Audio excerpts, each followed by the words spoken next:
Welcome to this week's Kindness Cafe podcast. Grab a cup of coffee, tea, or your favorite snack, relax, and join us for another uplifting story. I am Seema Raj, your host. This week's guest had a calling after her dear father passed away in 2017. She grew up in a big family and was so inspired by all of the wonderful memories she had of him, serving his friends, family, community, and especially feeding the less fortunate on a yearly basis. So, to honor him, she decided to carry on his legacy.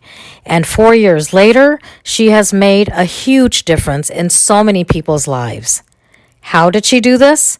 Well, let's welcome today's guest, Farnaz Hashempour-Heckert, and find out. Welcome to Kindness Cafe, Farnaz, and thank you so much for joining us today. Wow, what determination, and so gratifying for you. And I understand that you quit your full-time job to start this powerful journey. That is so admirable.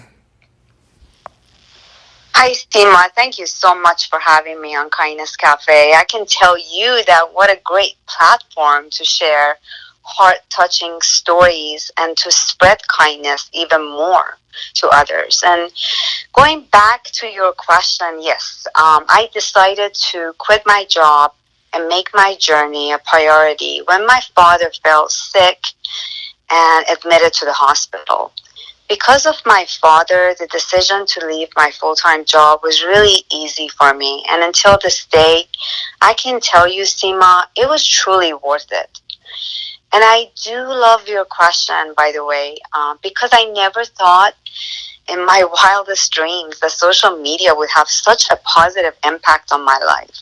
I started my journey by creating Facebook events to connect with others and get people involved in my mission, which is to serve the community in a variety of ways.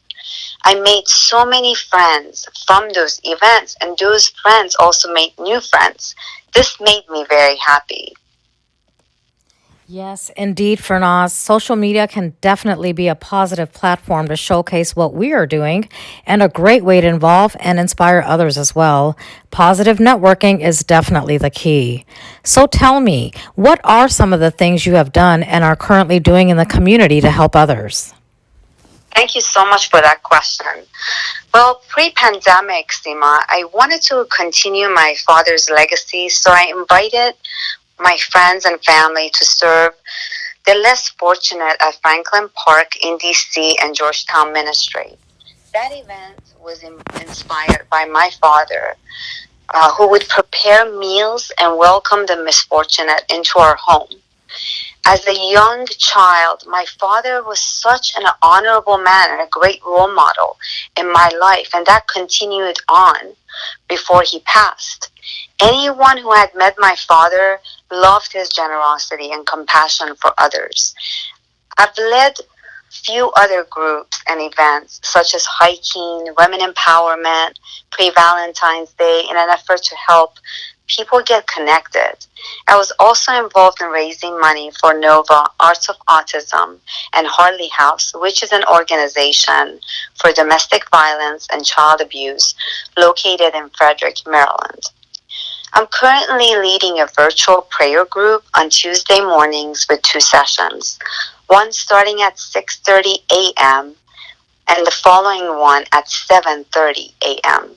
I'm leading another group based on a book, Anger, Taming a Powerful Emotion by Gary Chapman. And that class is held Thursday evenings from 7 p.m. till 8:30 p.m. Wow, Farnaz, so many different types of events, which means you have really touched the lives of so many different types of people out there. They are all so very interesting, but what I really want to know is what does your group on the book Anger discuss, and can it help people who may have some anger and frustration in them, especially during this time of unrest and uncertainty? Absolutely. This is a great book, and it's got helpful resources, especially during this time where there is so much anger. We can learn so much from this book.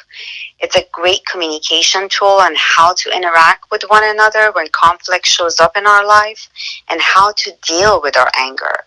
This book also teaches us, Seema, how God has given us different types of emotions, and one of them being anger. We can't control our bodily reaction. However, what we could control is our mental and physical responses to anger.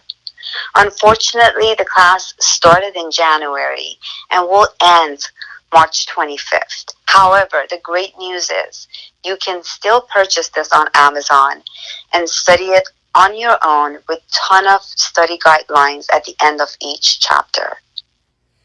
This is very, very useful information for anyone who is frustrated and may need some guidance. Just dealing with the unexpected changes we all had to deal with and adapt to in our lives during COVID. One thing I have noticed in your journey, though, is that you have had so much diversity. And through this diversity, how have you inspired others to do acts of kindness? Diversity, this is a great question. I believe inspiration happens when people feel comfortable with you. I hear from some of my closest friends that just by asking them if I can pray for them, it's changed the way their life and the way they think. And I hope I can have an impact through words of kindness and affirmations, especially during these tough times. As a human, we all want to be heard. So the least we could do is when someone is upset and wants someone else to hear their pain, instead of trying to fix their problem, ask them if you could pray for them while they're present with you or even on the phone. I love when someone did this for me, Seema, during a painful personal experience. So now I'm paying this forward. Paying it forward, that is certainly a great way to help someone. And yes, I do personally believe that inspiration and trust are definitely tied together. Also, when people visually see you making a difference in someone's life through your own kind actions, you can definitely encourage them to do the same. And I have to say that although COVID has had a big impact on our day-to-day life, there are some positive things that have come out of it. It has really made people reassess their own lives and prioritize what is important to them. We have all witnessed that life can be so unpredictable, so we really should utilize every minute to turn a negative into a positive. And we can do that by spreading kindness. So having said that, Farnaz, I am sure that some of the people listening to us may want to get involved in one of your groups. How can they do that? Thank you so much for asking that question. I am on social media, on Facebook, and available. So just add me on Facebook or send me a message, and I'd be glad to answer any questions that you have. My Facebook name is Farnaz Hashempour-Heckert. Thank you so much, Farnaz, for putting yourself out there and reaching out to help others. And I am sure that through your many experiences, you have also learned a lot along the way. So I would like to ask you, is there any final message you would like to say to our audience? Absolutely, Seema. Kindness to me, from what I've learned, it really doesn't cost us anything, but it does make our world such a better place to live. One of the greatest examples is to live life where it starts. It starts with your immediate family and your home. Live, love, and laugh. Because of how much I know I'm loved by God and my family, I dance and I sing like no one is watching me. So when I do this, my son says to me, "Mom, are you okay? You are crazy." Yes, indeed, it's a great message for your family to think that you are crazy just because. I am loved and I love others. And lastly, as my father used to say all the time, people are people. We can choose kindness and have a happier life, or to be unkind and make enemies. Choose kindness.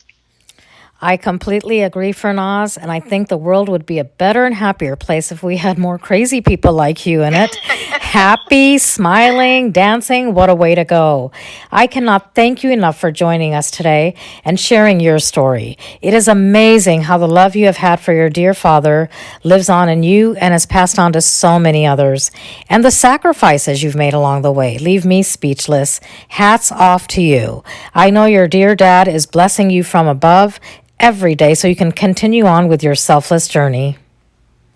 Seema, I can't thank you enough, really, for having me on this Kindness Cafe. You're platform is truly a blessing for so many listeners to hear their stories and be able to share their stories. I am grateful for this opportunity, and I appreciate all that you do. Thank you so much for your support and encouragement. It is definitely a journey I am enjoying and so excited about. I also want to thank Gift of Kindness for giving me this opportunity. And with that, we want to thank all of our listeners for joining us today. And I request you all to give us your feedback on our podcast. We would love to hear from you. Next time, you will meet another unique guest and hear their inspiring story. And if any of you have an uplifting story to share, please do contact me directly so we can hear all about it together. And get out there and do your own act of kindness. I can guarantee it will put a smile on your face and on somebody else's too. So, until next time, stay safe, healthy, and remember, living is giving.